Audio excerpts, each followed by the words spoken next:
Welcome back to Forbidden Knowledge News. I'm your host, Chris Matthew. Tonight, my guest is Ray Hernandez. Before I bring him on, I want to remind you that you can always get new regular episodes on Rokfin, Odysee, and all podcast platforms. You're going to want to check us out on Rokfin. It's where you get all our premium content. You can get our regular shows, but also all the premium content from every amazing creator on Rokfin. We have our merch store up. Check that out. You can get yourself some shirts, stickers, bags, mugs.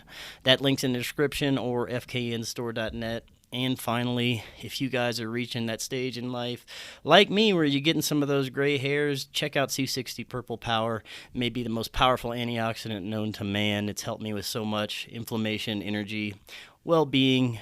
You can get C60 for your pets, so your pets can feel great too. Just click the link in the description, and you get 10% off your order, plus free shipping. Tonight, I want to welcome to the show Ray Hernandez. He is the director of the Consciousness and Contact Research Institute.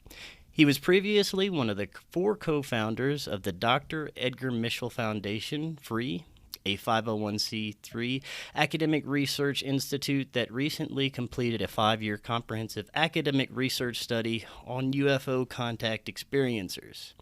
He is one of the 3 co-editors of the historic 820-page book titled Beyond UFOs, The Science of Consciousness and Contact with Non-Human Intelligence, which was based on FREE's 5-year comprehensive academic research study on UFO-related contact experiencers.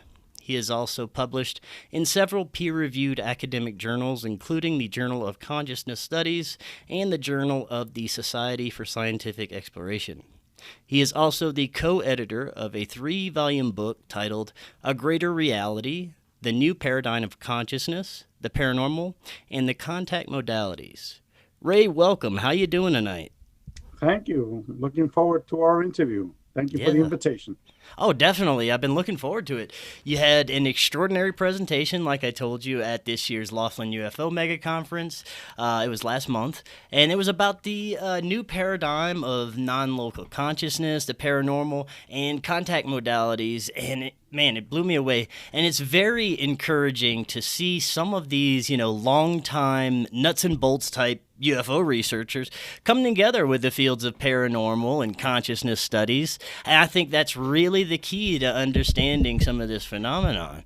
Now, this is your first time on the show. For the audience that may not be familiar with you, could you give us a little bit more about your background and what ultimately led you to become the director of the CCRI? Okay. A little bit about my background. I have an academic background. After graduating from Rutgers College in New Jersey, I then went on and got a master's degree at Cornell University. And after that, I went for a PhD at the University of California, Berkeley. And then after that, I went to law school and I became an attorney. And I was a professor for 6 years. And I taught city and regional planning. And now I am I'm a tax attorney. So it's the last thing you would expect from anyone in this arena. And before 2012, I had zero interest nor knowledge in any of these topics. And then in March 4th of 2012, my wife and I had a joint experience in our living room. And it's quite lengthy, but I'll just tell you very briefly what happened. Our 15-year-old Jack Russell Terrier became paralyzed. My wife was praying all night. The next morning, an energy being appeared to us, put me to sleep, made my wife disappear and our dog right in front of me. And then when I woke up, the dog was running around the entire living room, perfectly healed, like a teenager. And my wife had an hour of missing time. Then after that, she began to pray at night. These huge UFOs would appear. And so 6 months after this initial experience, I then tried to call down she calls them angels, I call them modern angels. And this huge UFO appeared to myself, my daughter, and 3 adult friends. And then after that experience where that huge UFO appeared, this was literally less than 30 feet away from us, right on top of us, the size of a football stadium. And it was there for more than almost an hour. and very up close. And after that experience, then it began almost 4 years of nonstop paranormal experiences. And one of these paranormal experiences led to the formation of what we later called the Dr. Edgar Mitchell Free Foundation. And that was an organization that was co-founded by the late Apollo 14 astronaut, Dr. Edgar Mitchell, Harvard astrophysicist, Dr. Rudy Shield, Mary Rodwell, who is a researcher from Australia, and myself. And then that initial grouping of 4, we invited almost 10 PhD professors and another 10 non-academics, very well-known people, people like Kathleen Martin, Dr. Leo Sprinkle, Rosemary Ellen Guiley, many other well-known names, Barbara Lamb, to work with us and the academics to develop the world's first ever 5-year comprehensive academic statistical research study of UFO contact experiencers. And I spoke, part of my lecture at Laughlin was about the data from that research study. And that research study from the very beginning to the very end lasted 5 years. And much of the data pretty much contradicts what is circulating in mainstream materialist ufology. Yeah, and that's one of the first things that I'd actually love to talk about tonight is the data from that study. I'd like to get as deep as we can into it and kind of go through each of the sections of the study and kind of break down what's happening for these experiencers. So where should we start with that? Yeah, let me talk a little bit about the methodology. Sure. First of all, no one has ever done this type of study before. There were very few and short statistical academic research studies on UFO contact experiencers. The most well-known was a study that was done in 1992 by Dr. Kenneth Ring, who is a professor of psychology at the University of Connecticut, and he's one of the pioneers of near-death experience research. And what he did is he compared 85 people that had NDEs with 85 people that had abduction experiences. And he asked them roughly around 200 questions, and 60 of those questions were how these people changed. How were they before and how are they now? And what he found out was that to these 60 questions, they both changed in exactly the same way, in the exact percentages. And that was for positive changes. And I could go on later on in terms of our study because we used those questions. And outside of that, there were really almost no other studies, statistical studies. What you had was people that would do hypnotic regressions. They would ask leading questions. People that were very biased to begin with, like David Jacobs, who stated that he's never met an experiencer that ever had a positive experience. Well, our research study showed out of 4,200 people that 96% stated that their experiences were positive. So, what does that tell you about David Jacob? That he's full of shit, And same thing with Bud Hopkins. Again, very similar positions to David Jacobs. So that's what you primarily had. You didn't have any statistical academic research on the phenomenon. And so what we did is we developed 9 months to find out how we're going about, studying this phenomenon. And what we came up was 3 surveys. 2 of them were quantitative in nature. We asked over 600 questions, quantitative questions.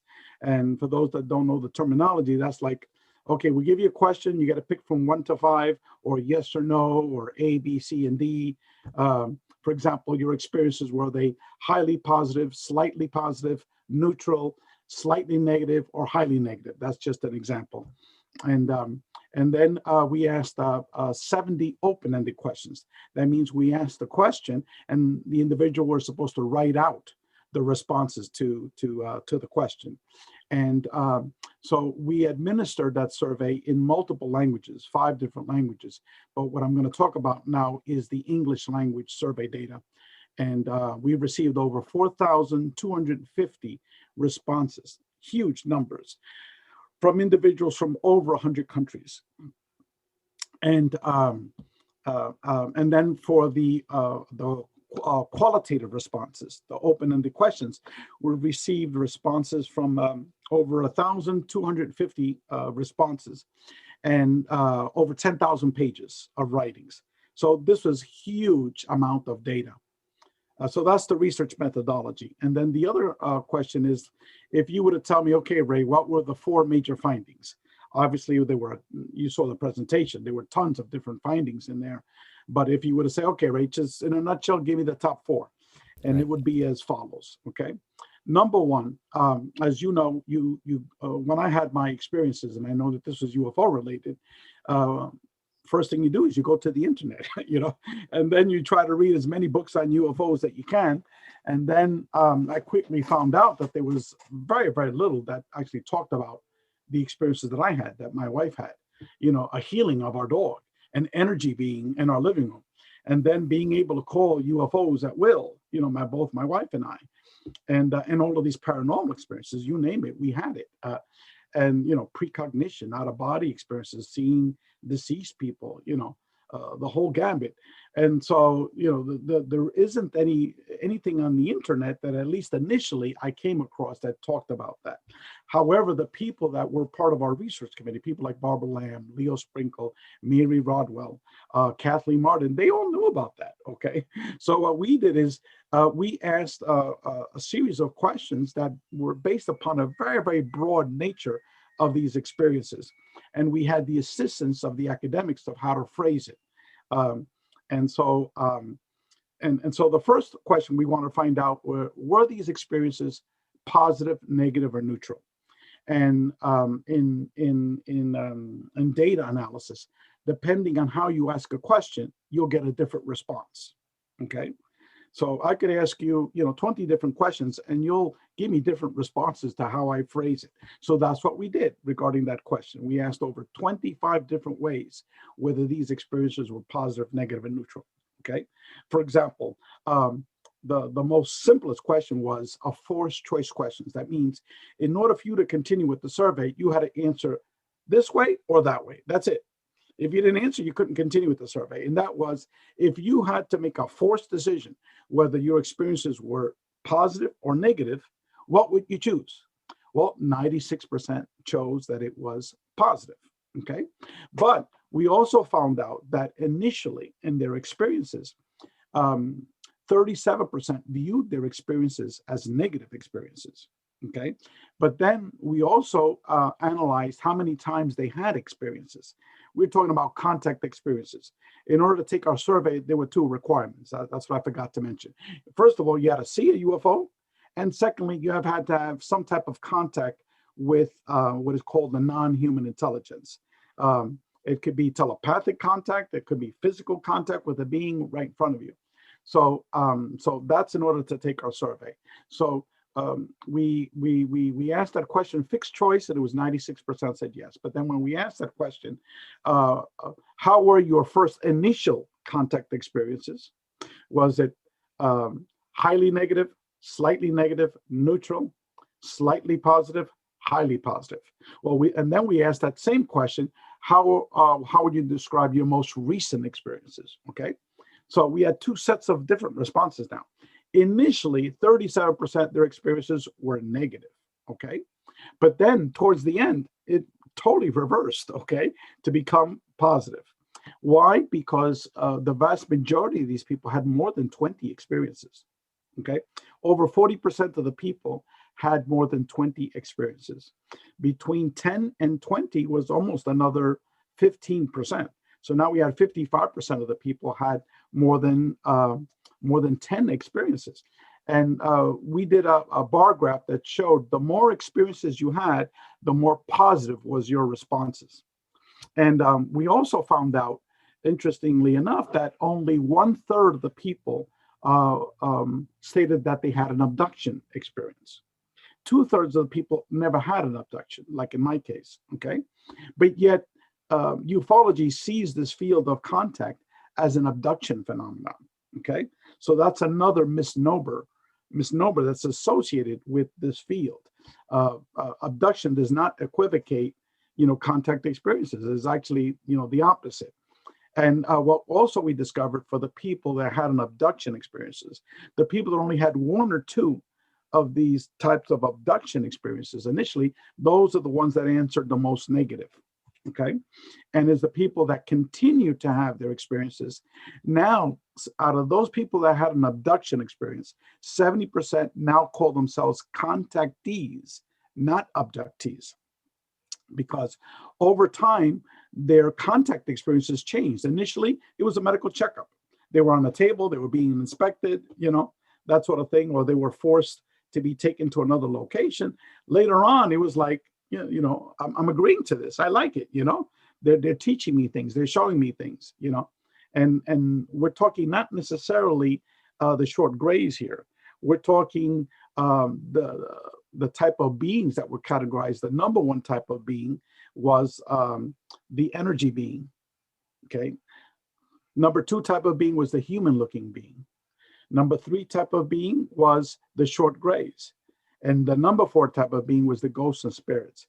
We also asked other categories, like for example, the tall grays came in number 5. The mantid beings came in number 6. The reptilians were number 7. And then there was another category. We asked numerous other types of categories, but then there was this other category called other, because we had 12 different choices. So a lot of people said, okay, didn't fit any of these 12 boxes. So they checked other. So it's 40%. So what we realized was that people were seeing literally hundreds of different types of quote unquote beings during their experiences. And then we also asked that question, highly negative, slightly negative, neutral, slightly positive, highly positive, to these different types of beings. And the vast majority of these beings were not negative. For example, the short grays was only 11% stated that it was negative. That's it, 11%. 60% said it was neutral. Okay. For the human looking beings, it was only like 4% said it was negative. Why? Because it didn't scare us. It looked like us, like a human being. And the reptilian, the most ugliest creature that's out there, 22% only said that it was negative. And when we looked at the people that had the reptilian experiences, we looked at their answers. We found out was that they were scared of the being because of the physicality of it, not what the being did. It didn't rape their wife, eat their children, and Barack Obama's a reptilian, and all that bullshit that's on the internet. That's garbage. Right. And what it was that they were scared of the physicality. If you could think of a 7 to 8 foot tall being with muscles like Arnold Schwarzenegger, with the body of a crocodile, with little cat eyes appearing a few feet from you, you're going to be defecating in your pants when you see that. Right. So anyway, I could go. We asked the question: if you could stop your experiences, would you? Well, 92% said no.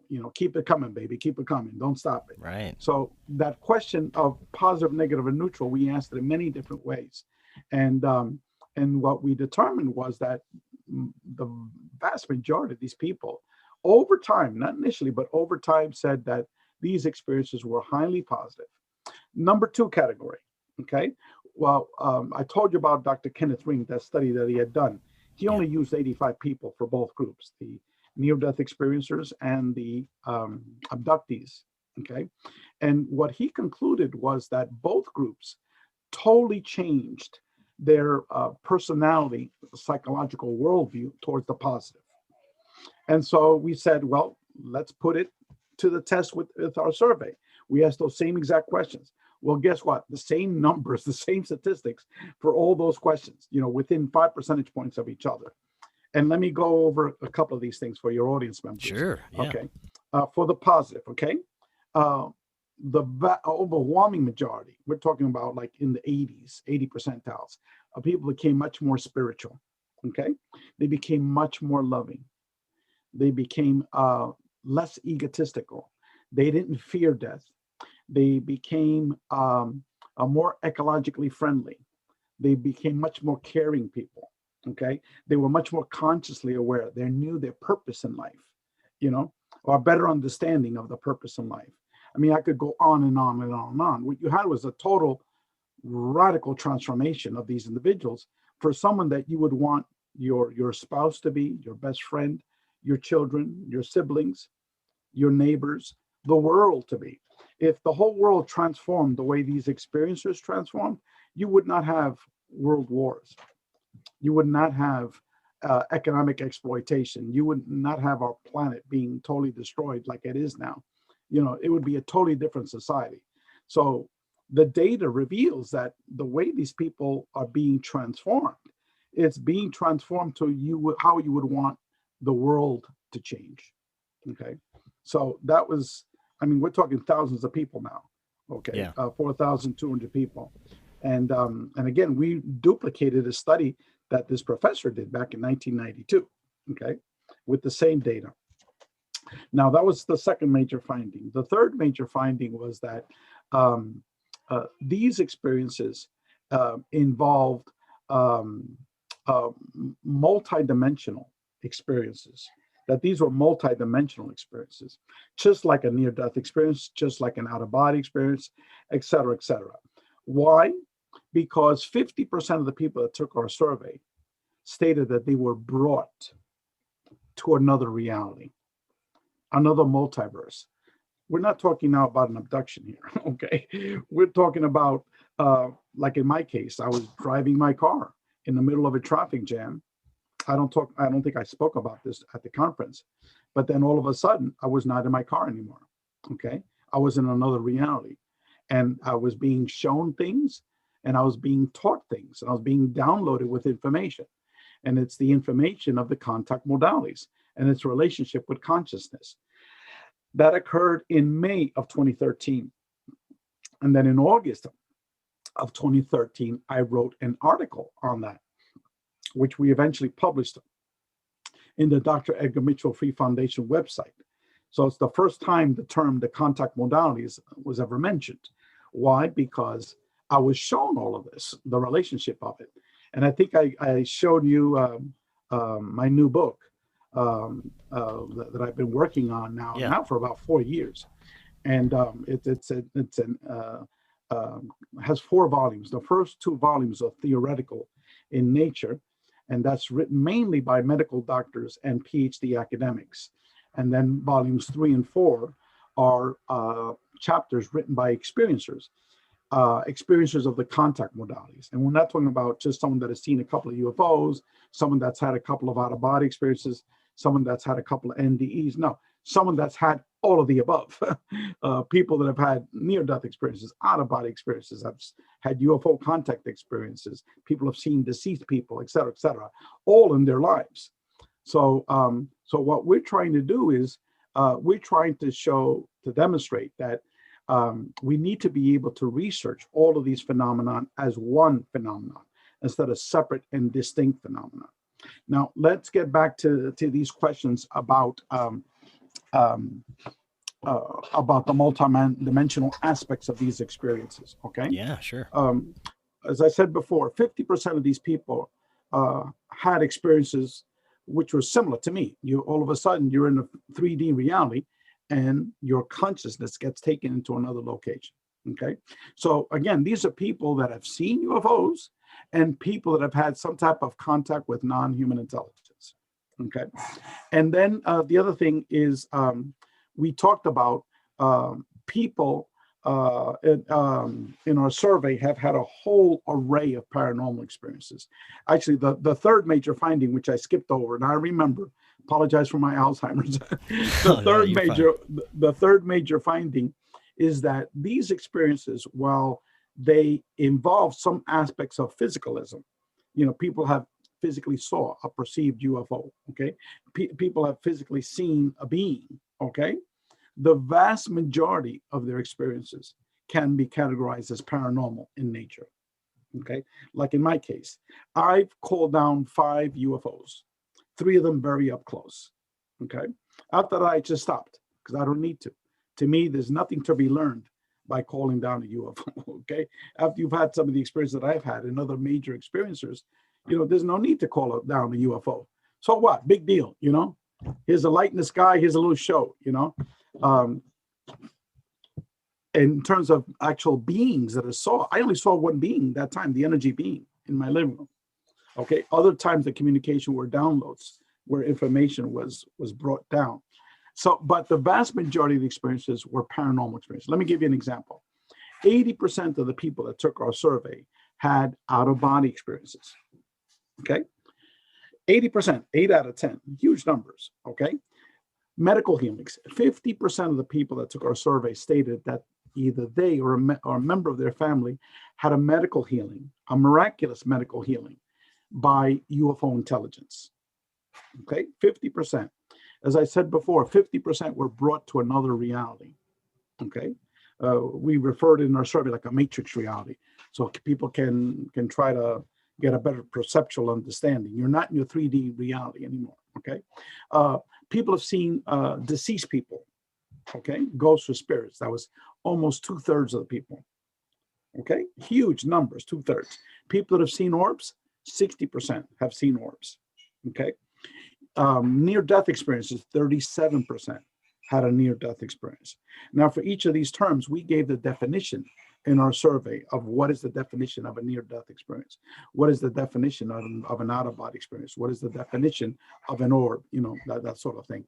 And we also stated we're not talking about seeing an orb in a photo or a video.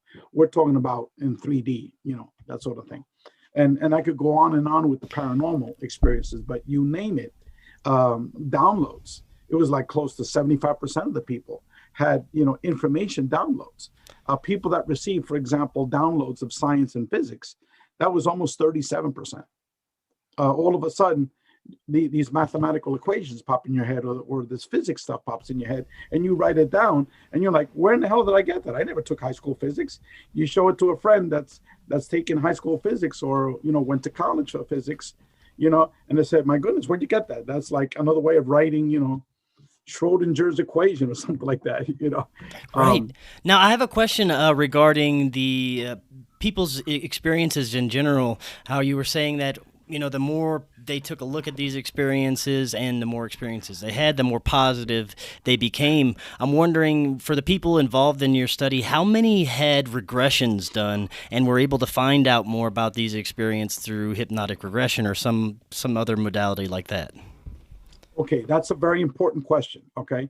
The reason why is because we instructed the individuals to base your responses only upon conscious, explicit memories, and not memories via hypnotic regression, not memories via lucid dreams, not channeling information, et cetera, because you could go to a channeler. The channeler could tell you, 50,000 things. And all of a sudden, the channeler told me blah, blah, blah about my past life. The channeler told me about this. The channeler told me about that, right? Or you had a lucid dream or a series of lucid dreams for many, many years.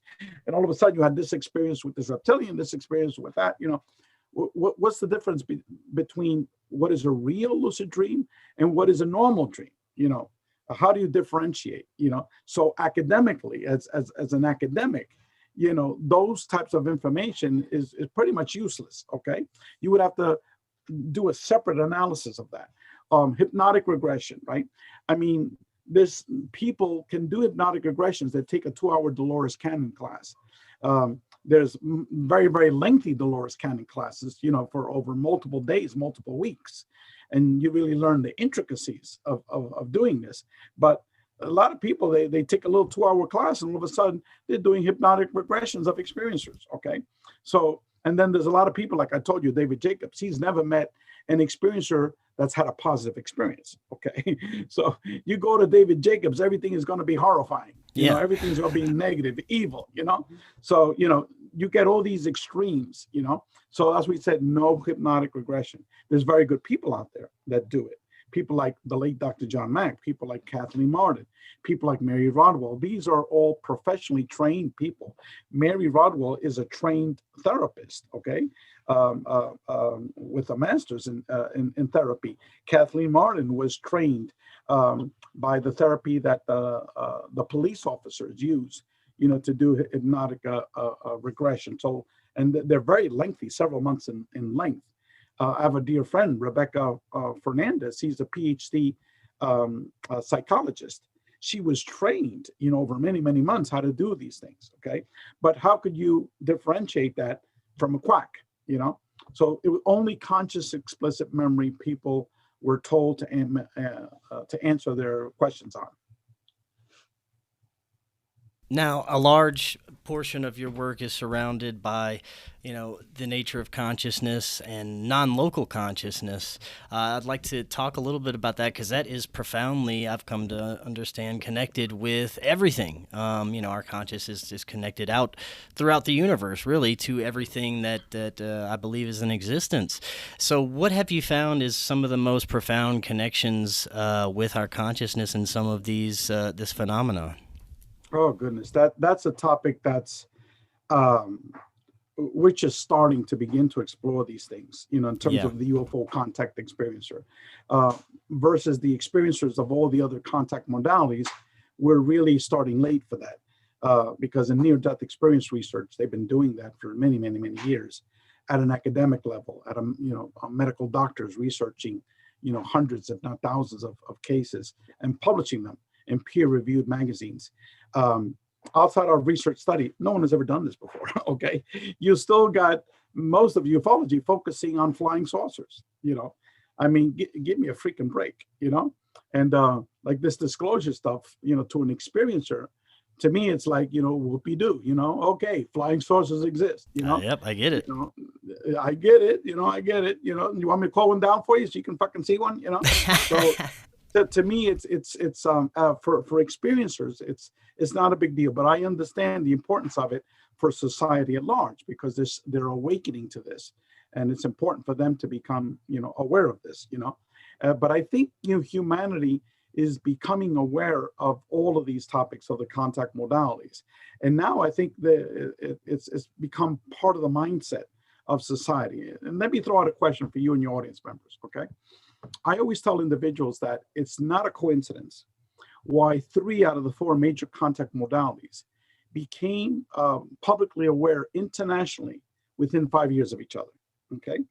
Now, to me, the 3 major contact modalities are the topic of UAPs, the topic of near-death experiences, out-of-body experiences, and perceive ghosts and spirits, the spirit world, whatever you might want to term it, okay? So those 4, to me, are the 4 major contact modalities. Now, let's take near-death experiences, okay? When did near-death experiences become popular around the world, or well-known, I should say, around the world? That was with the publication of Raymond Moody's book, Life After Life, which was published in 1975. And that's where he coined the term near-death experiences. That was an international New York Times bestseller, translated into numerous languages, and it circulated all around the world before the internet now, we're talking, okay, via books, okay? Now, the second major topic area is the topic of aliens and ETs and extraterrestrial visitors from other planets and stuff. When did those ideas begin to circulate widely around the world? I would argue it was with Star Trek, okay? Because before it was people that were just interested in UFOs and people that wrote, books about, ETs and aliens, and it was a tiny circulation of those types of books, right? But then all of a sudden, Star Trek came about, again, in the early 70s, okay? That was translated into multiple languages, began circulating all around the world. So now everyone knew about aliens, ETs, visitors from other planets, also interdimensional visitors, from other dimensions. Yes. Star Trek eventually began speaking about all these things. Everything that we now understood today, Gene Roddenberry, came up with that, back in the early 70s. So here we had so far NDEs, we had the topic of UFOs, now out-of-body experiences. I would argue with Robert Monroe's publication of 2 major books that he published in the early 70s. And he made out-of-body experiences widely known throughout the world. His books were also translated into numerous languages and circulated all around the world. So not at the level of near-death experiences or obviously Star Trek, but still very widely known. For example, I went to get a haircut. This is about 2 months ago, and at the barbershop, I mentioned, do you know that the federal government very soon is going to be releasing a report about UFOs? Supposedly the disclosure report, right? Which turned out to be, garbage. But basically, and so all of a sudden, all 3 barbers started yapping away. Oh, yesterday we were talking about that. Yes, we know about that. And I said, well, you guys need to understand that I'm part of a group that's researching this. And this goes way beyond UFOs. I threw out the title of our first book, Beyond UFOs. And I talked about some of the other paranormal experiences, right? And so all of a sudden, the guy that's cutting my hair, he says, I understand that because I go out of my body, And he explained an experience that he had. And he says, I also saw 2 months ago these huge orbs that appear in my living room, right? And then the other guy that was sweeping the floor, the other barber, he goes, that ain't shit, He goes, I grew up in a poltergeist house. My house was haunted, And then and I've had lots of other experiences, growing up. And I said, well, what was your most recent one? He said about several months ago, he had this, what he called a shadow being, which is huge. He said it was like 8 feet tall, appeared right in front of him in his bed. And he was totally petrified, And then he goes a little bit about that. And so all three of these barbers, there were no other clients in the room, they all knew what UFOs were all about. They were widely read, okay? They knew what near-death experiences were about. They knew about ghosts and spirits. They knew about out-of-body experiences. So here you have the 4 major contact modalities, and 3 of these guys, they were all in their 20s, okay? They knew about it.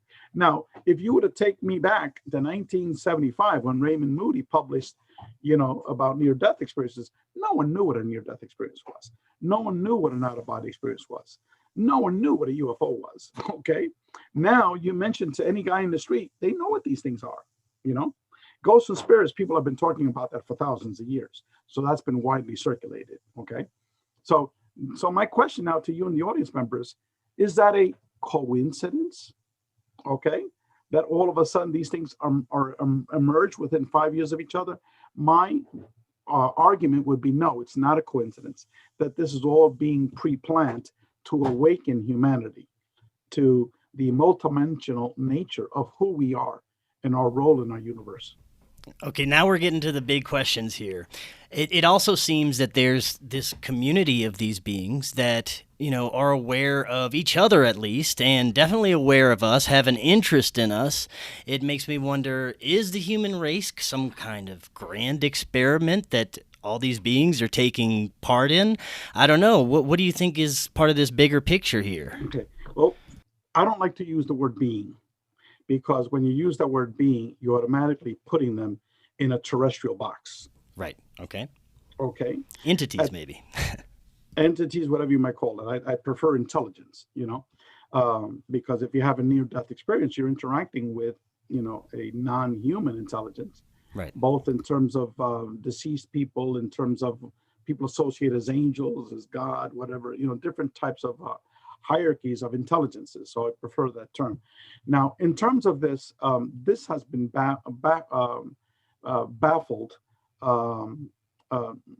some major UFO researchers. I would say the top researchers, which are basically Alan Hynek.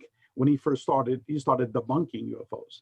Then he began to accept UFOs, but still as a materialist. Towards the very end of his life, he began to acknowledge that these might be consciousness-based experiences, okay? And that was just towards the very end of his life. Jacques Vallée, at about the same time that Alan Hynek, because that was his mentor, okay? He began to then talk about similar concepts. So I think both of them were evolving at the very same time. Jacques Vallée's position is that these are not, extraterrestrial, that this is much more complex, that these are multidimensional consciousness-based experiences. But yet, 99.9% of ufology has no idea what Vallée is talking about, So he's pretty much isolated himself from ufology, and ufology has isolated from him. There are exceptions. He appears at conferences here and there. He writes an occasional book about UFOs because that's been his main interest. However, Vallée did not extend his initial hypotheses to the entire contact modalities, even though he fully documented that these individuals are having primarily paranormal type of experiences, and that these are consciousness-based, okay? And also, he spoke about the multiverse, multidimensional type of experiences, except he didn't take it to where I'm taking it, is to the entire broad spectrum of the contact modalities. So that's the difference between our work and Vallée. We've sort of, stepped a little bit more forward. ahead of them in that arena, but very similar concepts, very similar principles. So in terms of these being extraterrestrial beings, that's the dilemma we have here, because they're appearing to humanity in physical form, but yet both Alan Hynek and Jacques Vallée, these are the top two researchers by far, okay? Not just on the UFO aspect, but the experiencer aspect of it. They came to the conclusion that these are dualistic type of forces. These are both psychic and physical. Now, in terms of coming up with explanations for it, at this point, these are all hypotheses, okay? But I could jab a little bit into that in terms of what I, what I suspect is going on. But again, we really don't understand it because we haven't done the necessary research. That's where the research of this new organization is taking place, the consciousness and contact research. Yeah, that's what we need, man. That's what we need. That's where we're going to go, into that arena. And again, it's getting back into these very deep, complex questions. Let me give you an illustration, because this is a topic of multiple days that you could interview me. We can never finish, okay? But let me just give you a couple of my own personal illustrations, okay? When I was out there and I was calling down that initial UAP, my very first one, right? Initially, I heard, my wife is here, so thank you.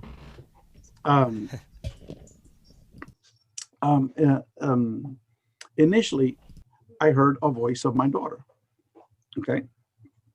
And the voice said, next time I see a UFO, to call her, okay? Now, she had never said that, okay? And what I realized afterwards, that whatever this intelligence is, it was able to upload my memory banks of my daughter and then recompute it into a sentence and download it back. So I'm hearing her, okay? In the living room, when I was watching that energy being in front of me, whatever that intelligence was, totally controlled my consciousness. I didn't care that my wife disappeared. I didn't care of the importance that I was watching of that energy being. I looked at it, I squinted my eyes at it, and I said, bullshit. This is what you got me up for this crap? I'm going back to sleep. Now, that is not something that a normal person would say, you know. Someone that has all these advanced degrees like I have, you know, certainly someone that has been raised to think rationally, you know. So what I realized later, for 6 months, I was like, why did I act that way? Why did I act that way? I couldn't figure it out. But then after a series of experiences, I realized that this intelligence is able to go into your consciousness and totally control it, your memory thoughts, okay? Could put whatever thoughts in there. Same thing in terms of visually what you're seeing. It's able to project holographically what you're seeing. For example, the initial object that I was watching, okay, was not a solid object that we were watching. It was a series of light configurations that were hundreds of oblong streets of lights that formed the whole shell of it, the skeleton of this huge object. And inside was all this white swirly plasma energy, okay? Then my friend comes, all right, because my daughter is next to me, because I eventually called her because I heard a voice. She wants to see it. So she's there watching it. My friend comes, and with his wife and their 17-year-old daughter. And they began to question what they were watching. I said, what is that, Ray? I said, you know what it is. No, it can't be, you know? So then they began to come up with explanations for it. And so in my head, I don't know why I did it. That's another thing, okay? All of a sudden, I'm communicating with them like it's natural, like I've done it a million times, right? I tell them, I can cuss here, that I'm not going to get banned for cussing. Okay. Oh, you can cuss up a storm. Okay, this is exactly what I thought in my head. I said, you better come up with some better bullshit than this, man, because my friends don't believe you, okay? Instantaneously, and this is a thought that I had in my head. I was looking at them, and I said that, you know, instantaneously what we were watching was totally replaced. And they were replaced by hundreds of very large stars that were not in the sky. They were inside that object that I was telling you about before, okay? And they were all blinking like this, on and off, like that. And then by sections, some of these stars would power up like the size of the moon and then power down. Then in another area, power up slowly and then power down. then in another area like that, okay? Then my friends stopped because they knew this was not, man-made, okay? So how did Ray Hernandez, with his thought, tell him, look, you better come up with some better shit than this because this doesn't work? And instantaneously, they totally deleted what we were watching and they put something new up there, okay? Right. These are like holographic projections that they interact with our consciousness, okay? All of us had cell phones except my 10-year-old daughter, okay? Myself, the 2 adults, and the 17-year-old. The 17-year-old had her cell phone in her hand, okay? Why didn't anyone take a photo? This thing was like right on top of us. Right. Yeah. Right on top of us. What I realized, okay, well, first of all, after we go inside, after my friends leave, they just leave like after 10 minutes. And to me, I didn't even question them leaving. Now it's like, what are you, fucking crazy, man? You're leaving now in the middle of the biggest spectacle you're ever going to see in your life, Yeah. And I didn't question, don't worry about that document that you want me to do, I'll give it to you tomorrow, It was like normal stuff. They had to leave, Yeah. The guy that lives under the house, he came to the window, turned on the lights, he and his either his daughter or his wife, because they were both about the same height. And they saw us. Now, I know this guy, Pablo Tacachel, and I knew his wife. All he had to do was come outside. Why do I have 5 people, including my neighbor and his daughter, with their mouths hanging wide open, looking right on top of my roof? Like, normal thing to do. Yeah. Or for me to knock on his door. Pablo, get the hell out. Look what the hell's on top of your roof. That never took place. He then turned the lights off later on. That's not normal, okay? Yeah. Then the way they got us to leave, my friends left, okay? Then it's just my daughter and I. And we were just watching this UFO, right? Then all of a sudden, I felt like I was being attacked by hundreds of mosquitoes. And I was slapping my legs, slapping my arms. And after 30 seconds, I couldn't take anymore. And so I grabbed my daughter and I said, we got to go inside. So once we go inside, I tell my wife what had happened, right? And so my daughter goes to me, Daddy, there were no mosquitoes outside. So when she said that, it was like the hypnotist snapped his finger. And I was like, all of a sudden, I woke up from the trance. I was in a trance. Okay. Yeah. It was like a very, very thin trance where the best way to describe it is that there's like a wall of reality. Okay. Like you couldn't cross over that wall. Okay. For you to be able to understand and act accordingly. Okay. You're like behind that wall. So you're fully aware of it, but you can't think straight. Okay. After she said that, it's like I woke up out of the trance and I immediately ran downstairs. I got my professional video camera. I ran outside. This was like less than 20 seconds. Boom, nothing was there. So that is an illustration of the consciousness aspect of this phenomenon. That my interpretation is that this is not necessarily, a little ET coming from a physical planet, Venus or something like that. We're dealing with an intelligence that's able to, blink out, to people are being brought to the futures, people being brought to the past. Yeah, Jacques Vallée said they're able to manipulate space-time. Jacques Vallée himself said that. Okay, and so our research also validated that these experiences are manipulating space-time. So by that definition, that's multidimensional in nature. So as Jacques Vallée said, if they're multidimensional, they could be from the future, they could be the past, they could be, who knows what. Okay, so that's my position. That like the Jacques Vallée perspective. The other thing is, are we really being visited by hundreds of different types of beings that are coming from hundreds of different types of planets? Okay, I don't think so. I don't think that's the reasonable, logical explanation. What I think is that whatever this intelligence is, like Vallée says, it's interacting with us and appearing like holographic projections to be able to change us, okay, to interact with us. Because humanity, I think, has reached the state of self-annihilation. And what we need to do is we need to become more ecologically friendly towards our planet. They've been warning about that topic, for many, many, many years. And we need to become much more loving and much more spiritual. And that is not just with near-death experiences, even though that's the main message in near-death experiences. You need to become more loving, more spiritual. What we were able to show is that over 80% of these people were given that information to become more loving, much more spiritual, both with UFO contactees as well. And people change accordingly. So that's the message, that we need to shape up or we're going to ship out. And so that's what's happening with us, I think. Yeah, and it would make sense when you step back and look at all these contact experiences and, like you said, the messages and some of the things that are occurring during these experiences. It would seem like these entities, or this great entity, whatever this is kind of steering humanity to evolve us, to kind of push us along in the right direction. So Yeah, it's very interesting to look at it that way.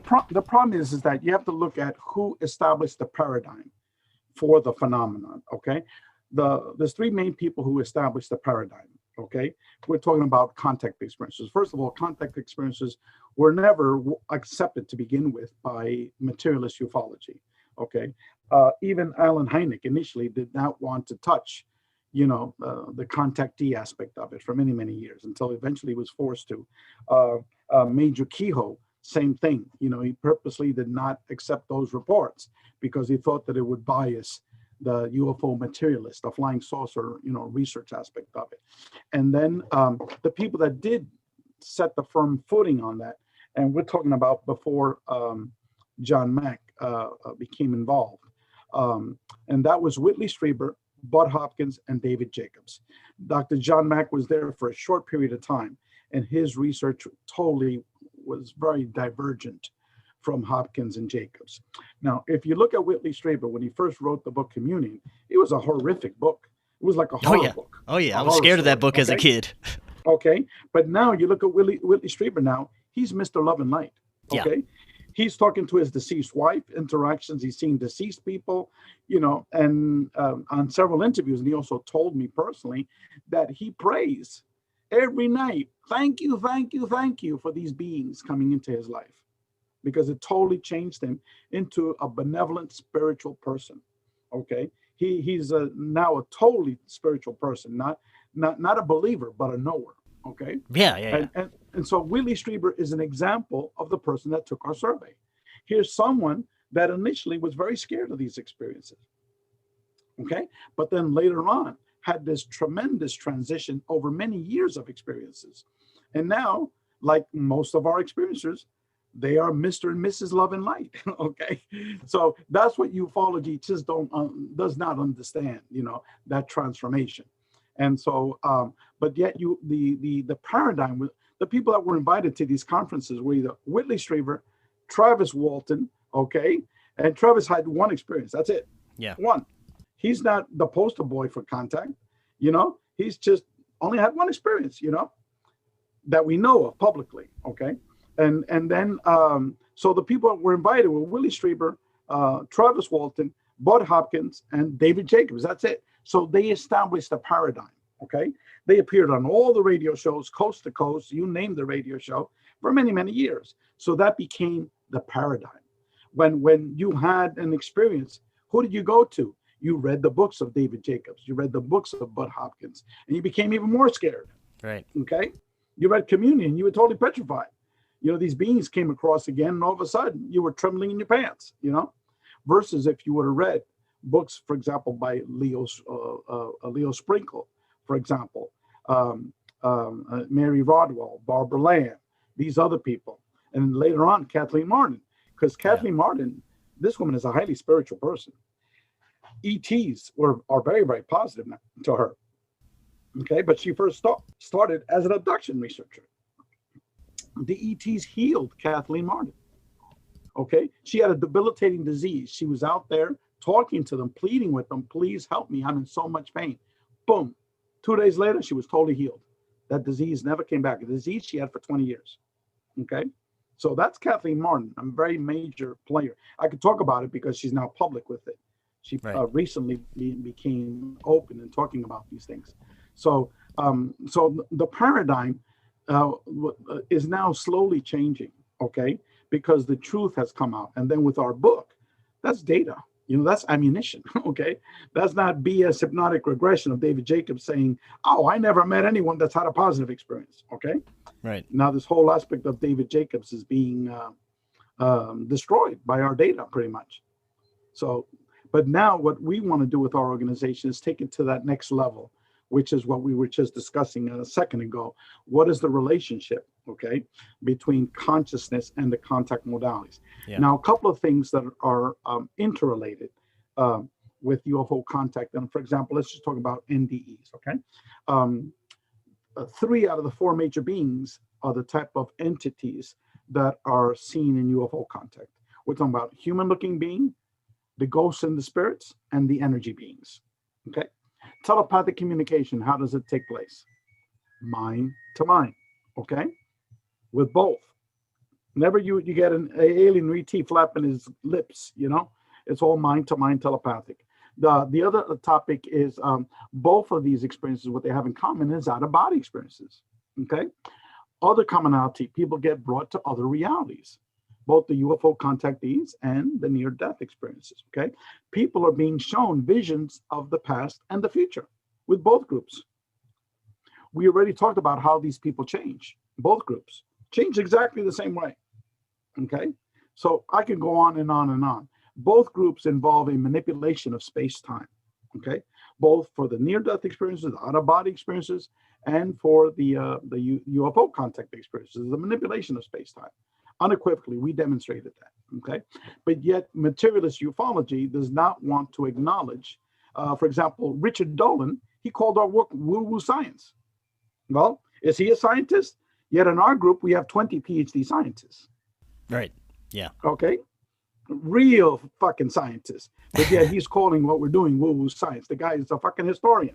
He's never done any research. He's not a research either. He's never researched the contact experiencer, but yet he wrote a book titled The Alien Agenda. How the fuck does he know what is the alien agenda if he never researched the experiencers? Okay? Right about that. I'm sorry to talk like that, but that's the God's honest truth, okay? But that's the bullshit that you have in this field. It's filled with misinformation and disinformation, okay? The reason why our scientists are focusing on consciousness is because these individuals view the nature of reality from a post-materialist scientific perspective. And that is that our reality is an illusion, okay? That consciousness is primary. And we're talking about theoretical physicists, astrophysicists, neuroscientists, okay? Psychiatrists, psychologists, numerous fields, quantum biologists, numerous scientists. They see their reality very, very differently. Okay, so don't call it woo-woo science. It's like quantum physics. Albert Einstein called it spooky action at a distance. Okay, because he called it woo-woo science because he didn't understand it. Okay, but now quantum physics is the established, paradigm of advanced physics. Not both an Einsteinian, physics as well. Both of them together. But it's not just only Einstein's physics. One was physics of the larger reality. The other one is the physics of the very, very tiny reality. The atom, the atomic level. Yeah. So it's what you just don't understand. It's a new paradigm. What we're trying to express, and ufology, just by focusing on flying saucers, videos and pictures. Let me ask you a question, okay? That mindset of focusing on pictures and videos, what the fuck has it given us over the last 80 years? Oh, just a bunch of misinformation, like you were just saying, and a bunch of confused people, really. A bunch of confused people and nothing. What you had was all these conspiracy theories now, like, oh, I was beamed up to Mars, okay? And when I was up there, I killed 10,000 reptilians. And then I was beamed back, but the 20 years I was up there, I was now regressed to when I first was taken, okay? You got people like Cory Hughes that did that 3 times. The guy should be 60 years older than everybody else. He was beamed up for 20 years, came back, beamed up for another 20 years, came back, beamed up for another 20 years. That's the bullshit that people are talking about, okay? Yeah. You have Captain Randy Kramer, okay? He went up there and he killed 10,000 reptilians. But yet Ray Hernandez gives a presentation at Contact in the Desert. I had 20 people that show up. But yet Cory Hughes and David Wilcox fill up an entire auditorium of 4,000 people. Oh yeah, and plus they stuff sells. they paid an extra $75 to see them, extra. So that's what we've got now. Okay, we got ancient aliens. People have a huge line to see ancient aliens, and here I am. I'm talking about real fucking aliens. Okay, nobody wants to see what we're talking about. So that's why I say that this whole field, okay, is filled with misinformation and disinformation, and it's keeping humanity in a state of disillusion. Yeah, you're exactly right.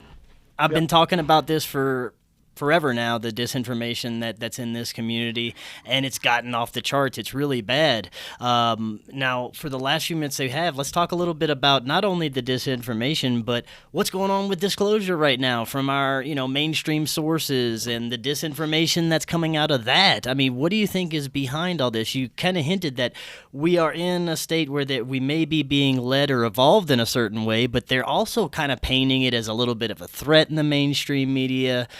And there's a lot of misinformation surrounding it. So let's close on talking about that. Okay. First of all, I know some of the people involved in the mainstream disclosure movement here. And some of these people are fully aware of the complexities of this phenomenon, the consciousness-based aspect of the phenomenon. But to maintain their credibility, they don't talk about that. They sort of allude to it here and there, that these might be consciousness-based, multidimensional, but they're focusing on terrestrial type of objects, okay? Because first of all, as our discussion here is very complex. To be able to someone begin to grasp a hold of the multiverse, okay? Even though the vast majority of theoretical physicists believe in a multiverse, not believe, that's their position. There exists a multiverse, okay?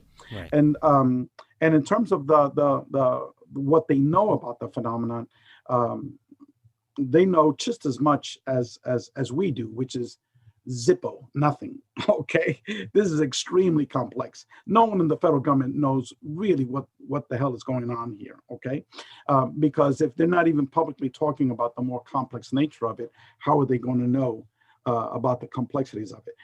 We have Dr. John Alexander, who's been involved in military intelligence for many years. He's retired now for many years, but he still knows a lot of these people. He's associated with Bob Bigelow. He knows all the people that were part of the Tic Tac group, with Elizondo and all those, Mellon and all of those folks. Okay. Yeah. And he basically told me that a lot of these people still have these blinders on when it comes to seeing, the phenomenon from a strictly materialist perspective, but they're slowly changing. Now, Alexander is just like my position, okay? These are multidimensional, that consciousness is primary, that we need to see it as a totality, as one phenomenon, et cetera, et cetera.